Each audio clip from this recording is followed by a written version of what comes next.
The following video is rated M for. Yeah, sure you're old enough to watch this?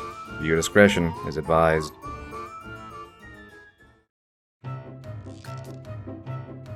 Phasmophobia came out in September 2020 and gamers across the world began spontaneously peeing their pants. It had ghosts, it had spooks, it had screams, it had physics. Releasing right before the Halloween season, it took YouTube and Twitch by storm as players led their unsuspecting friends into haunted houses in hopes of hearing them cry and scream like babies with slap bottoms.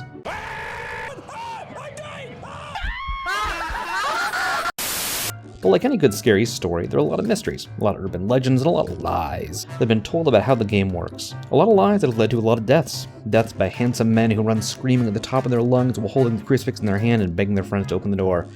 You don't want to die like them, do you? No. So it's time for you to stop sucking at the video games. And with over 250 hours of my life sunk into being a human sacrifice for my friends, I think I may be qualified to help you get good at Phasmophobia. So let's jump into it. What is Phasmophobia?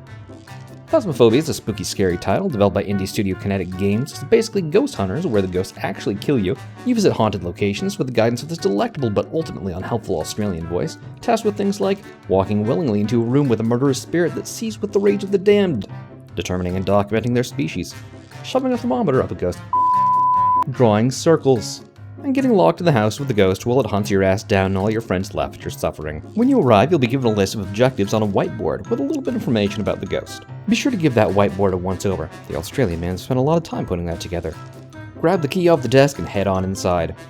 Now I know, I promised to teach you not to die. Well, don't you worry your sweet bippy, because I'm here to hold your hand and make you feel safer than a pocket watch up Christopher Walken. The first thing to understand about not dying is how to stay alive. Simple, right? You need to understand when you're unkillable. So when are you unkillable? It's more often than you think. Honestly, the most dangerous part of the game is when you and your friends end the level, and the truck drives off while you're all standing on your feet in the back with unsecured tools and computers being flung at your dick. You see, Phasmophobia relies heavily on your level of sanity. There are 12 different types of ghosts in the game, and for 9 of them, as long as your average team sanity is about 50%, the ghost is as harmless as a starfish with a cell phone. No! This is Patrick! Bless his heart.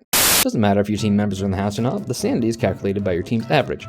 That's right, Buckaroo. Better hope you didn't fail 8th grade algebra, but even if you did, I'm gonna teach you the maths. 1 haunted house plus 1 bottle of sanity pills equals you won't die. So take your pills, kiddo. Mental health is important. Arcade Aaron is not a licensed medical practitioner. In the event of a medical emergency, please call 911. Unless you're outside of Freedom Land, then you're fucked, but you can probably just Google the right number or something. I don't know, kid. I'm not your dad, unless I'm your dad, in which case... Hi, Ethan. I love you. Now, while there are 3 small exceptions we'll get into later, as long as your sanity is above 50%, the ghost will not hunt. That's right, if your average sanity is above 50%, you're as safe as The Last of Us Part 2 of the Game Awards. If your sanity is between 50 and 25%, the ghost will hunt, on average, once every minute. If it's below 25%, it'll hunt, on average, once every 36 seconds. So keep your sanity above 50 and you're golden, kiddo. But how do I do that? I hear you screaming through my window, which is really quite rude, and I don't know how you found my address, but I'll tell you anyway. Light is your best friend in Phasmophobia, as your sanity ticks down far faster in darkness. While intermediate ticks down your sanity at 1.5 times the rate of amateur, and professional takes it down twice as fast, difficulty levels don't mean Charizard dick if you've got the lights on. The light staying on isn't guaranteed though. No. You see, these buildings were all apparently made while Arthur Morgan was alive, because their wiring systems will blow the fuse boxes after only a few light switches are flipped on. The amount varies by map size, but as a general rule, never turn on more than 4 or 5 light switches at any time. As such, knowing the most direct route from the front door to the Ghosty Goose room is vital for keeping the lights on and your sanity up. Should you choose not to heed this advice, or if your ghost is an asshole, you'll need to flip the breaker back on. The breaker's location can be found on the map in the van as a green rectangle with a lightning bolt through it. Now that we've gone over not coming down to the bad case of being deceased, we'll get into the meat and potatoes, the crux of things, if you will. Each location you visit will have a single room the ghost really likes. Why? Who knows? Maybe they died there. Maybe they killed someone there. Maybe their porn stash is hidden under the floorboards. What matters is, you're about to spend a lot more time here too. There are a variety of ways to locate the ghost room, like hearing the ghost walking around, extra footsteps, EMF activity, or having shit thrown in your face. But the most consistent way of finding out where the ghost likes to chill, if you'll pardon the pun, is by using a thermometer. Any room the ghost wanders through will have the temperature slowly drop, and since the ghost has been quarantining herself like a good girl, the room the ghost has been in will be much cooler than the rest of the house. Specifically, if you wander around the house with your thermometer out, and the room you're pointing at shows it at 12.8 degrees Celsius, or 55 if you're using freedom units,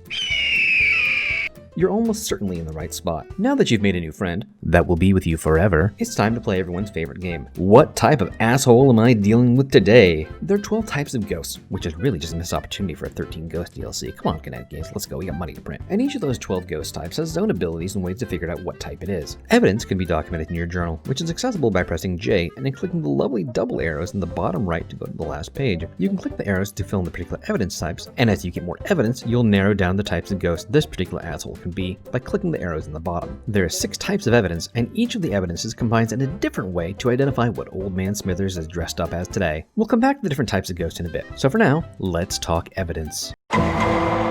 Evidence is collected by use of certain tools. You got the talkie box, the ghost diary, the BP flashing lights, the oh god what happened in this hotel room light, the I can see dead people camera, and the thermometer that definitely shouldn't be used rectally. These are all tools used by paranormal investigators and media. Or maybe by those spooky kids back in high school that wanted to camp out in your school at night to look for ghosts themselves because your school is haunted. Out of everyone, yours happens to be the haunted one. Isn't that right to me? Because you're so special.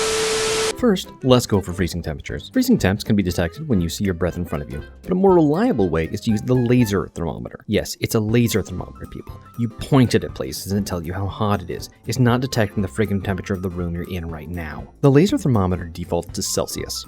While freezing is 0 degrees in Celsius, the temperature reading in a room will never drop below 3 degrees if freezing temps is not one of the evidences for your ghost type. What this means is that if you ever see it drop 2.8 degrees Celsius, or if you change it to equal units, 37.8 degrees Fahrenheit, then you know the temperature will drop to freezing, and you can mark it in your sweet little book there.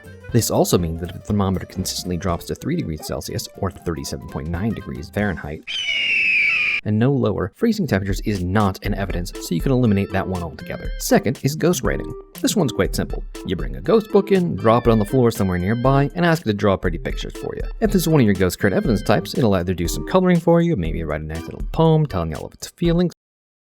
Oh god, get out of there! Next is the UV flashlight. You know, I'm not even gonna touch this. We've all heard the jokes, okay? What are you, 12? Fine. If you turn the UV light on and it's shining around the room, you'll be able to see if the ghost is touching anything. If it knocks on a window or flicks on a light switch, it could leave fingerprints or entire handprints. Or if you're in the prison, it'll leave little baby fingerprints, which is really concerning because kid ghosts, am I right? The UV light can also detect footsteps, so you'll be able to see where the ghost is moving around and pee a little bit when it walks right up to you. Keep in mind, footsteps do not count as fingerprints, so don't confuse them. And it can detect stains from caulk. There, I said it. Are you happy? You people. The spirit box lets you commune with the dead. Or something, I don't know. Supposedly you can detect what the ghost is trying to communicate and it translates it into single words. Fun words like here, behind, death. Where are you? You! So to get it to work, you turn this bad boy on, turn the lights out in the room, walk on in and say, where are you? If this is evidence type for this ghost, it'll respond and tell you how it really feels about you.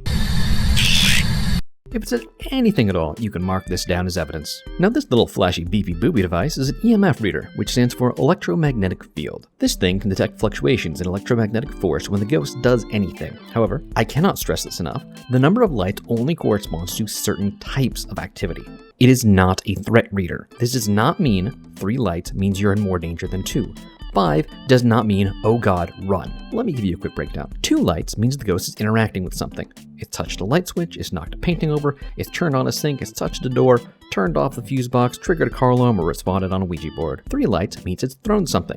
Maybe Ghosty's angry, maybe it's throwing a tantrum, maybe it didn't get a nap. Who knows? All we know is 3 lights means it threw something. Now 4 lights is where things get fun. 4 is appearing. This means the ghost has recently manifested itself in its physical or shadow form somewhere nearby. Maybe it popped in and out of existence and you missed it. Maybe it just whispered sweet nothings in your ear. Maybe it's begun hunting. Wait, yeah, the lights are flickering. It's hunting. Oh, sweet baby! EMF 5 doesn't mean shit. Seriously guys, it's nothing. It's just an evidence type. When EMF 2 or 3 would normally go off, there's a 1 in 3 chance that it'll emit a 5 instead if EMF 5 is one of the evidence types. EMF 5 therefore relies on chance and can be really annoying. If you have 2 of the 3 evidence types and EMF 5 is an option for the last one and it's taking forever to get that last evidence, there's a good chance it's EMF 5. The last type of evidence you can find are ghost orbs. They're tiny balls of light that float wistfully through the air that are only visible using night vision. As of the time of this video, night vision can only be used by putting down a video camera or using a head-mounted camera and then viewing the said camera through the computer screen in the van. Orbs are annoying little shits that are finicky about the angle you need and occasionally they'll bug out and appear in a nearby room. Now, whether evidence is easy to collect or not depends on interaction frequency, which depends on ghost activity. The ghost activity level, in turn, determines several other things, such as how often the ghost uses its power, how often it turns off the fuse box, flickers lights, or pops up in your ear to give it a lick. Generally, the higher the ghost activity level, the easier things are for you, with one glaring exception. You can increase the ghost activity level by smudging a room or saying a phrase the ghost recognizes. Activity will constantly try to decay, so pretend you're trying to impress that really hot person at prom and you can't shut up. So by about now, if you've been playing while following along with this video, your flashlight may have begun flickering. When the lights start flashing, that means the ghosty goo is out for blood. Your blood, specifically, or one of your friends. It means they've manifested into the world, locked all the exit doors, attached themselves to this video as a means of using the internet to get out and haunt you, and are roaming around searching for you so they can clap your cheeks like Solid Snake. I'm dummy thick, and the clap of my ass cheeks keeps alerting the guards. When the ghost begins hunting, he'll have a few seconds before it manifests into the game and starts coming for that booty. While hunting, the ghost will begin searching the house looking for someone's neck to snap. They only chase you if they can see you, so when the lights start flickering, you want to begin playing a really deadly game of hide and seek. Duck around the corner to break line of sight so the ghost can't see you and won't know where to go, then find a room or closet to hide in. Close the door and stay absolutely silent. Pray to whatever fairy in the sky you believe in, or don't, I don't know, I don't tell you how to live your life, and wait for the flashlight to stop flickering. Do not stand out in the open, because you don't win hide and seek by standing in the middle of a room while screaming, Mark.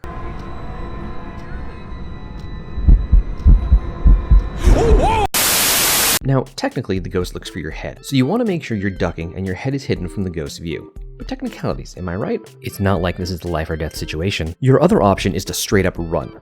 Ghosts, with 1.5 exceptions, run at the same speed as you. So on larger maps, you can simply keep running down long hallways in a straight line until they, like your dad, get tired of your bullshit and leave. On smaller maps, you have far less room to run. So jumping into the nearest closet and silently crying, usually a safer option. So, now you know how to find the ghosts, you know how to complete objectives, you know how to play hide and seek. So what are the rest of these tools, you might be wondering? Well, let's take a gander. As you play, you'll make money, which will allow you to buy new tools to help on your hunt. If you survive the hunt, you keep all the tools you brought with you, but if you die, you lose anything you brought along. Or in my case, you can let all your friends fund the trips and have them use you as a meat shield to get everything done so they don't lose the money. Thank you, Raven. Crucifixes allow you to use the power of tits and anime to compel your ghoulish friends to cease. When placed on the ground, they create a 3-meter radius circle centered on the crucifix in which nothing can spawn. That's 3 meters, which is roughly 9 feet, or 1.5 times the length of your character if you're really bad at distance. Now notice I said spawn, not enter. When the ghost manifests to begin hunting outside the circle, it can entirely step inside the circle and bitch slap you into purgatory. The crucifix only works if it's on the ground. If you're holding it, then Satan's just gonna walk up to you, laugh in your face before giving you a big old smooch, patting you on the butt, and send you on your way to the Shadow Realm. So what you want to do is find the ghost room. Then, before your average sanity hits 50%, drop that sucker so it covers as large of a circle in the room as you can. On smaller maps or in smaller rooms, you can often cover the entire room in 1 or 2 crucifixes, but on larger maps, you might be f***ed. Each crucifix can only prevent 2 hunts, and at this time, there's no indicator to show that a single hunt has been prevented, other than the objective on the whiteboard, if you're unlucky enough to have that one. However, they will disappear when they're used up, so keep an eye on that carpet that's blending into, because once it poofs, there's nothing to keep the ghost from coming for you, other than this entire video. We just covered all this, guys. Come on. Glow sticks are handy objects that are helpful for tracking fingerprints and footsteps by emitting an ultraviolet light, much like the UV flashlight does, except these radiate the light in a circle around them. Just crack them like your partner's back, drop them on a table by a window or on a floor, and wait for the ghost to show up and spray his ectoplasm all over the place. They're also great for raves. Sanity pills raise your sanity by 40%. You can bring a maximum of 4 pills on a hunt, which means you can raise sanity by 160% total, which is absolutely invaluable, especially if you're a f***ing masochist and decide to go hunt those ghosts alone. Just keep an eye on your sanity and that of your friends, and take your medication when you dip below 60%. Keep yourself topped off this way, and the ghost won't be able to wrap those big strong fingers around your neck for a long, long time. Motion sensors can be placed on the wall in a room, and when anyone steps in front of it, including the ghost, the sensor will light up. This is helpful if you put several down near the ghost room, so you can track the trail of that ghost's sweet booty everywhere it goes. Now, parabolic microphones allow you to detect sound through walls. Should the ghost interact with something and you're pointing the microphone in the ghost's direction, the numbers on the microphone will dart up between 1 and 3, and you'll know the direction the ghost is at. However, it has a short range, and being that it's extremely particular in use, is highly unreliable. To be honest, with how finicky this item is right now, my friends and I never use it. The sound sensors are very similar to parabolic mics. The range they cover is relative to the size of the map. So on a larger map, you can cover a large percentage of the level and then have someone in the van look at the map and tell you what side of the map the noises are coming from. Infrared sensors are very much like motion sensors, except that they suck.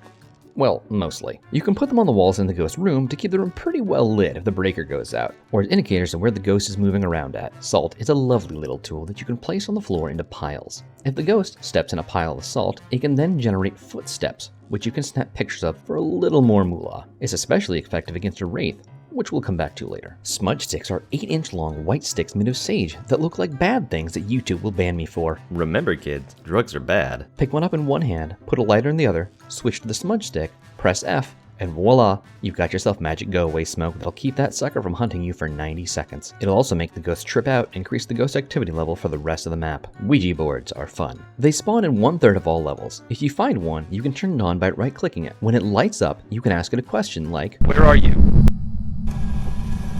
You can use this to identify where the ghost is currently at, which is frequently the ghost room, though the ghost can wander a bit as well. However, each time you ask a question and it answered successfully, your sanity will drain 5%. More dangerously, there's a 1/3 chance the question will fail. If it fails, the lights will flicker, the board will turn off, Casper gets pissed, and you'll lose 40% of your sanity. Given that you want to keep your sanity above 50%, that's a huge chunk and it can be incredibly devastating. Now, voodoo dolls can be found in farmhouses. They look like little crocheted people with stitched mouths and red buttons for eyes. Taking a picture of them can often be used for the interaction category of photos, and when you throw them, they'll often slide or jerk in a random direction that they shouldn't when you throw them on the floor. There, you did it, kiddo. You found out what type of ghost is, you completed all the optional objectives. Time for you to climb in the back of the truck, have daddy pat you on the head, ooh, and get a well-deserved concussion from blunt force trauma, right? Wrong-o. Because like any good orgy, there's more money to be made by taking pictures. Using the digital camera, you can take pictures of 8 different categories of things in order to score some extra dough. Only the first picture in each category counts for money, so don't go trying to take 10 pictures of interactions and cheat the system. Now each camera can only take 5 pictures and your journal can only hold 10 pictures total. So use your cameras wisely, buckaroo, and don't go snapping all willy-nilly. The 8 photo categories are as follows. Interaction. Pictures of interactions are when the ghost has interacted with something recently. Maybe kicked a book, maybe it's telling you its age on the Ouija board,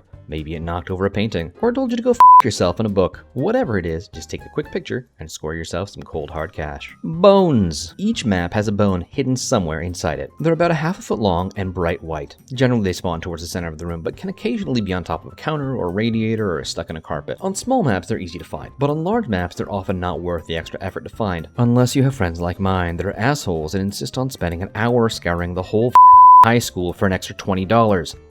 You, Luna. Ouija boards. We covered these a little bit before, but let me give you some more information. To get a picture of the Ouija board category, once you find a Ouija board, set it down on a table and take a picture while they're off. If the board is on the floor, they're much harder to get a picture of that counts. You can also turn the board on by right-clicking it and asking the ghost a question like, "Where are you? How old are you?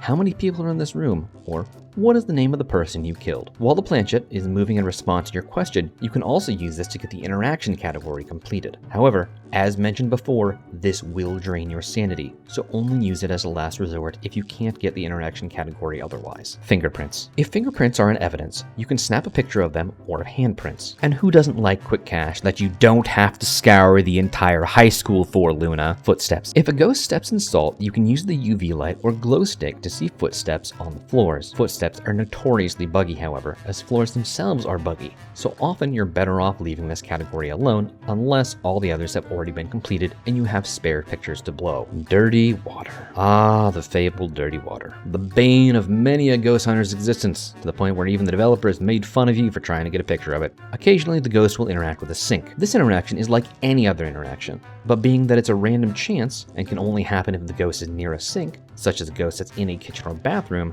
dirty water can be rare. Incredibly rare. Or maybe the ghost room will be the bathroom in the prison or asylum and it'll turn on 5 sinks at once. Who heckin' knows? Dead bodies. When one of your friends dies, you can snap a photo of their corpse for some extra cash. This is often buggy, however, so like any good friend, you should try to take the time to make sure you're getting a picture of them while they're being strangled. Ghosts. The last photo category is everyone's favorite, and also frequently one of the objectives, a photo of the ghost. Who wouldn't want to try to get a picture of the thing that's trying to yeet them out of existence? Ghost pictures are usually pretty simple. As long as you keep your sanity up and the crucifix is down, the ghost can't hunt, and will occasionally manifest for a harmless yet spooky ghost event. Oftentimes, they'll just pop up and run toward you, or whisper sweet nothings in your ear. So keep a camera on you and snap a picture for the memories, and you'll make a healthy chunk of change. However, once your sanity gets under 50% and the ghost starts hunting, this category can frequently become extremely dangerous if you're doing it wrong, and may just not be worth the cash. There we go. We've covered how to play the game, how to use tools, and how to make money. Now it's time to talk about the friendos that have been trying to snap, crackle, and pop your spine. Currently, there are 12 types of ghosts. Each has their own strengths or weaknesses, and unique powers that can make your ride to hell a little bit quicker. Ghosts can appear in any model, so the type of ghost you have is almost entirely unrelated to what it looks like. Here's my list by personal view of how dangerous they are, starting with the easiest. The nothings, the piss pants bitch babies, spirits. Spirits are the basic bottom bitches of the ghost hunting world. You may as well give that bitch some pumpkin spice, strap some Uggs on her, and call her Caitlin, because she's about as unique as a snowflake in an active volcano. Spirits have no strengths or powers, and if you use a smudge stick, it'll prevent the spirit from hunting for 120 seconds instead of the usual 90. Urays, like spirits, have no real strength or power. They do, however, drain your sanity passively at a higher rate than any other ghost. Simply keep an eye on your sanity and take your pills, and a Uray essentially just means you have less time to complete a level. Onis are drama queens. They demand attention when more than one person shows up and they start trying to show off, tossing all their shit around, making gathering their evidence extremely easy. Shades are the opposite of Onis. Shades are shy ghosts that don't like to be seen or looked at. They don't like attention or need a lot of friends, and they really just want a close, meaningful relationship with one important person in their life. Will you be that person? Probably not, because they're really f***ing annoying to gather evidence for. Who would want to be your friend, Shade? Who's gonna want to be around when you act like that? Maybe if you just...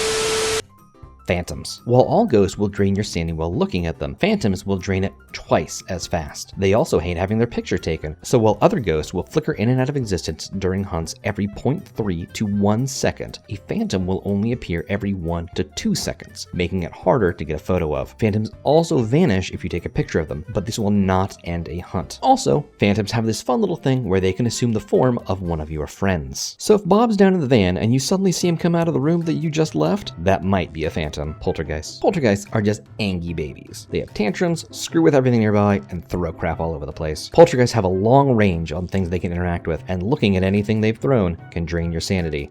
Now that we've covered the easy ghosts, we'll get into the half that are actual threats.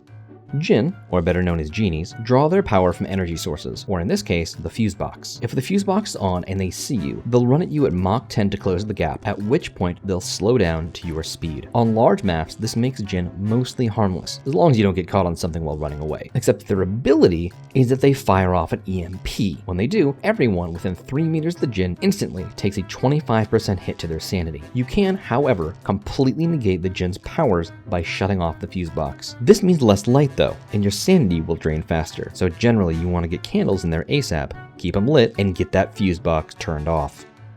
Mares. Just like seeing your parents get it on, mares are the source of nightmares. They thrive in the dark, dislike light, and are unique in that if the room isn't lit, they can begin hunting at 60% average sanity. However, if the room is lit, they can't hunt until average sanity is at 40%. Additionally, they don't hunt their more frequent hunting rate until 35 or 15% depending on lighting. So keep the lights on, get some therapy, have some infrared sensors or candles in the room, and you'll be A-okay. Demons. Demons. Demons are the biggest exception to the 50% sanity rule in that they can begin hunting at 65% average sanity and hit their most frequent hunting rate at 40% sanity. They don't move terribly fast or drain your sanity in any special ways, but it is crucial to move efficiently, keep the lights on, and keep up on your sanity pills to finish the hunt before demons become a threat. Banshees. Banshees are Irish ghosts that stalk one player at a time. They have a unique power that allows them to target one player, stalk them, and begin a hunt at any time, even when the sanity is at 100%. Unless the target leaves the building, a Banshee will never switch targets, meaning if you've identified a Banshee and know who it's chasing, the other players can hang out in the ghost room and take all the photos or gather all the evidence they want, while the Banshee hunts down your happy ass. Wraiths. At number 11 on the list, wraiths are where things start to get really dangerous. Wraiths can see and move through doors, including closets and lockers. Also, they can walk through walls. As if that weren't bad enough, wraiths can also teleport within 3 meters How does that bird keep getting in here? or 9 feet. On a small map, wraiths are potentially the single most dangerous ghosts because there are so few places to hide, and since they can travel through walls, they can traverse the entire map rapidly.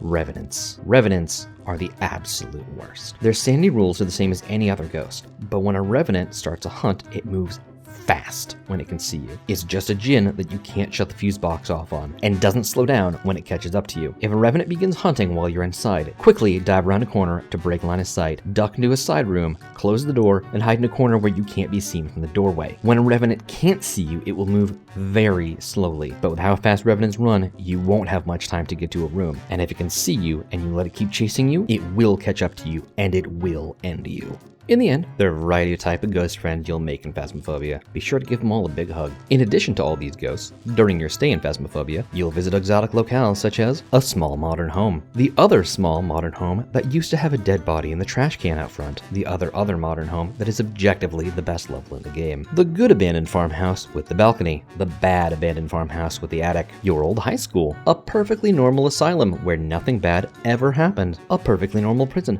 that doesn't have fingerprints that look like they were made by baby hands and raises questions about why there was a baby in the prison, and more coming soon. I hope this video helps you avoid the icy grip of death a little longer. This is my first video here on YouTube, so if it did, or if you liked it, it would mean so much to me if you would please give it a like, subscribe, ring the bell, and comment below. If you do, maybe I'll be able to keep making more. Or come hang out on Twitch, where I'm frequently playing Phasmophobia or other games with friends. Maybe you can join in too. And if you really liked it, you can support the channel by becoming a patron and have your name in future videos, just like this video's patron, Geeky Mom Jen. Thank you so much for watching, and I hope you have a wonderful day. I'd like to take a moment and give a special thanks to my friends that have stood by me and supported me through everything, and a huge thank you to the YouTubers and streamers that inspire me, like Super Butterbuns, Jacksepticeye, Markiplier, and others. Not only for their videos that brighten my days through their humor, but for inspiring me to be a better, kinder, more positive and empathetic person. I've linked their channels below, so before you like and subscribe here, please go do the same for them if you haven't already. I'd also like to thank Cinderskulls, RavenBlueRose, Luna She-Wolf, SwiftyKun, Andrew, Bill, and Brayden for hanging out and appearing in the footage in this video. Many of them also stream on Twitch, so give them a follow. They're a great group and really deserve it.